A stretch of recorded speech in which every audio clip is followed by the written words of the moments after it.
안녕하십니까.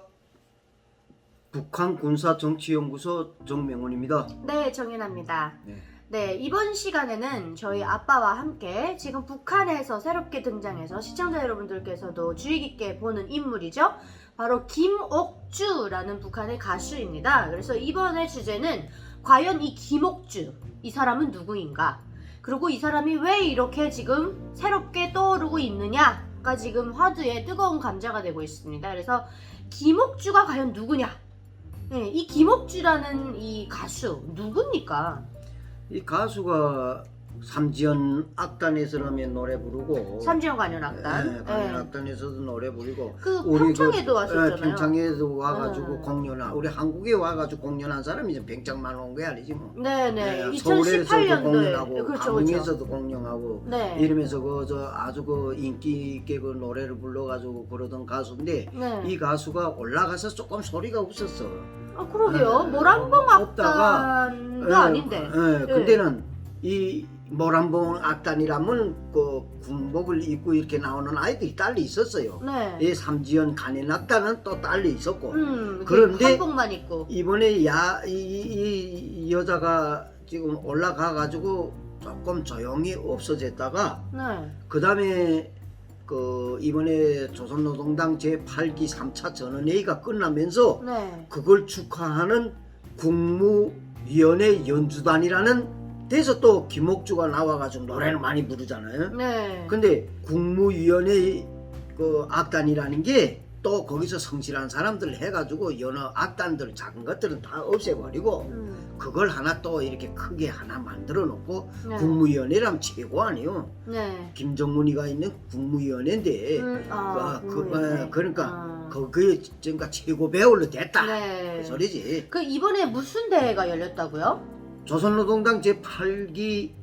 3차 전원회의가 열렸어요. 네, 그래서 이제 그 조선노동당 제8기 전원회의에서 우리가 찝어볼 만한 주제 지금 크게 세 가지를 저희가 이제 준비해 왔는데 그 첫 번째가 바로 원래는 이런 국무위원회 이런 국가급 행사에는 김정은이가 김정은의 그 아이돌 김정은의 이제 그 밴드라고 할 수 있는 늘 이 모란봉 악단이 그런 장식을 했단 말이죠. 그게 말하자면 한마디로 말해 김정일 시대에 있을 때에는 기쁨조나 같았어. 우리가 여기서 말하는 기쁨조지. 네. 그쪽에 무슨 보천보나 네. 왕제산이나 네. 그 다음에 칠보산 전자악단.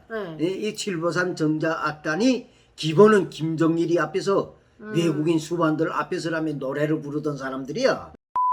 지금 이제 또 제일 저희가 지금 첫 번째로 봤던 주제가 이제 모란봉 악단, 사라진 모란봉 악단. 그런데 새롭게 등장한 국무위원회 연주단 처음 들어봅니다. 근데 국무위원회 국무위원회 연주단이라는 게 네. 그 무력부에서 그거 무슨 연주단이 있었던 것 같은데. 지금 여기 그게 조금 연주단을 이름을 거친 것 보면 같아.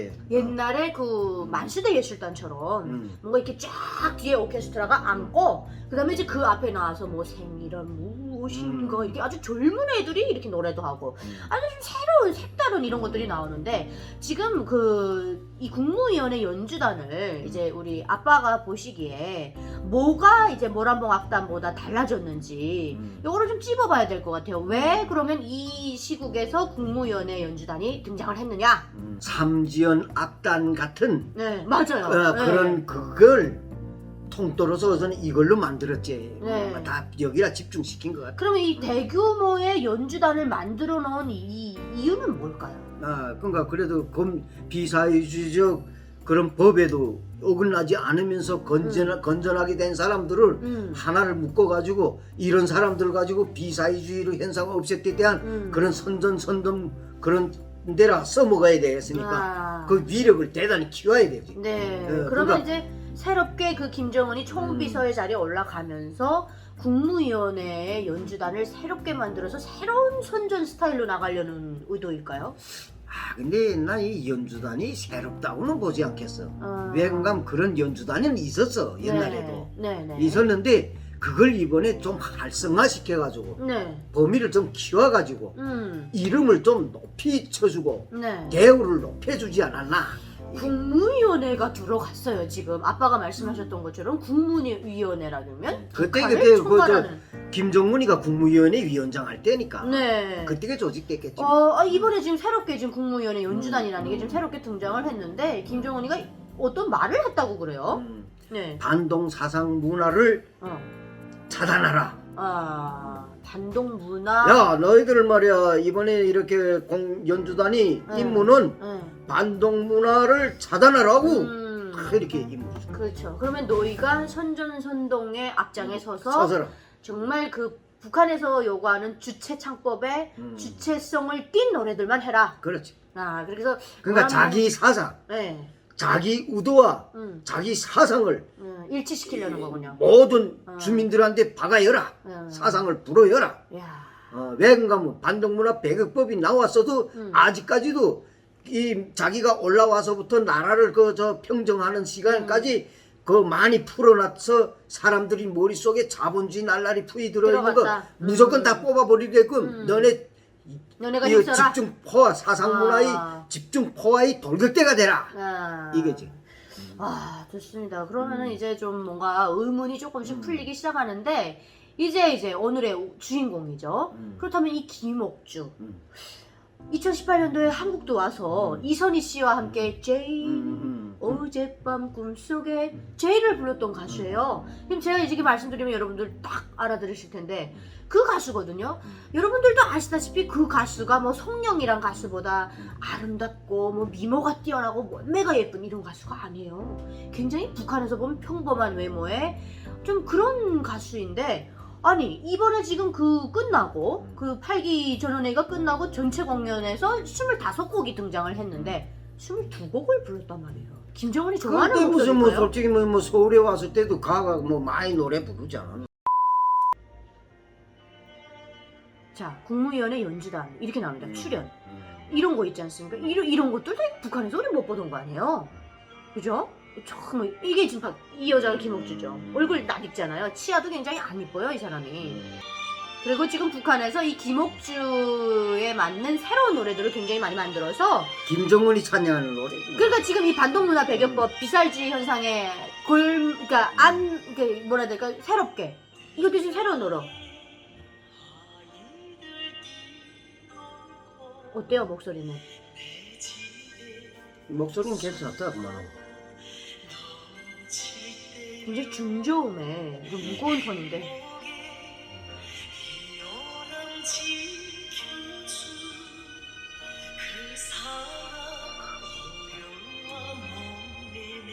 지금 이 새 노래를 따라 배우게 하고 있대요.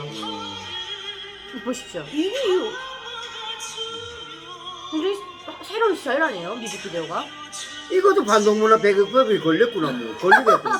이렇게 여자가 뭐 벌거 벗어가지고 노래 부르면 이렇게까지 벌거 벗으면 다 반동문화 배격법이 걸리지 뭐. 어떻습니까 보니까? 지금 목소리는 눈 감고 들으면 목소리는 괜찮은데 네. 그 무슨 뭐 가수로 정말 북한의 인물을 치고는 그저 뭐 별반 그냥 평범합니다 그냥. 평범하지. 네. 정말 2019년을 마지막으로 사라지는 것일까요? 저도 참 궁금한데 또 이제 반동문화 배격법 이런 것들이 생기면서 아빠가 말씀하셨던 그 비자유주의 현상을 뿌리 뽑겠다 하면서 이 정말 주민들의 자유를 더 억제는 게 아닌가 이런 생각이 드는데 어떻습니까? 사상적인 집중 포화를 들이대지 않으면 네. 저 인민들이 사고 수준이 네. 당 정책을 집행하는 사고에서 많이 벗어진다. 음. 이러는 조건에서 이번에 이런 걸 계기를 통해 가지고 반동문화 배격법 같은 것들을 만들어 놓고 네. 거기에 인민들을 그 강압적으로라도 결속시키지 않으면 이 정권을 유지하기가 힘들겠다. 이렇게 해가지고 한쪽으로는 또 좀 노래도 서정적인 노래를 많이 만들어 내보내가지고 사람들이 감정을 예술로 호sob시키라. 아마 이래가지고 그 국무위원회 그 연주단을 내세워서 이제 거기라 이제 이름 좀 노래 잘하고 이런 사람들을 뭐 해가지고 그 지방들 아마 돌아가면 이 공연들 할 거야. 예. 그렇게 해서 지금 그 집중 사상 포화를 들이대고 있는 거야. 이번 기회까지가 이거 지금 놓치면 정말 북한은 헤어져 나올 수가 없어. 그러니까 지금 김정은이나 김여정이가 급하단 거예요. 마구 그저 자기 백두산 혈통도 아닌 말이야 일본 제일동포 혈통을 가지고 말이야 백두 혈통이라고 그러면서 지금 자기네를 그런 위협하는 그런 것들이 많으니까 또 우리 쪽에서 많은 그런 소식들이 들어가가지고 그쵸, 한류가 또 들어가고 사람들이 머릿속에는 야 김정은이 엄마가 무슨 일본에서 살던 여자래 고향은 저 남반부 무슨 뭐 제주도래 이렇게 소문들이 퍼지는 걸 막아버리자는 그게 한 가지 목적이 있겠다. 그러면 이제 그 아빠의 이제 그 말씀을 이제 조합해 보면 아빠 김정일 때 써왔던 감성 정치를 하겠다는 거네요. 뭔가 음악과 정치를 포함해서 같이 선전을 포함한 또 뭔가 이런 감성 정치를 펼치겠다. 뭐 이런 게 아닐까 싶은데 참 북한이 주민들이 이런 상황에서 맞게 될 앞으로의 미래가 심히 걱정되는 그런 상황인 것 같습니다. 저희는 또 다음 시간에 여러분들께 유익한 정보를 가지고 찾아뵙도록 하겠습니다. 시청해주신 여러분 고맙습니다. 시청해 주셔서 감사합니다.